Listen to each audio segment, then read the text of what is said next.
Hello friends, welcome back to my YouTube channel, Excel Tips with Neha. In today's quick tip, I'm going to show you how to combine any two values from different columns in Excel without using any formula. Yup, no need to remember concat, TEXTJOIN, or the ampersand, and trick.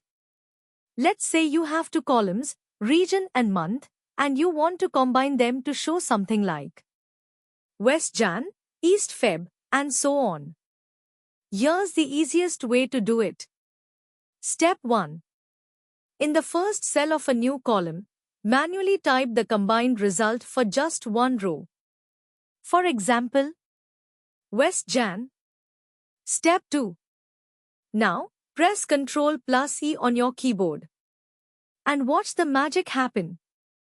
Excel will automatically fill down the rest of the cells based on the pattern it detected. This powerful shortcut is called flash fill, and it works like a charm, especially when you have hundreds or thousands of rows. It saves time. It avoids formula errors. And it's super easy to use.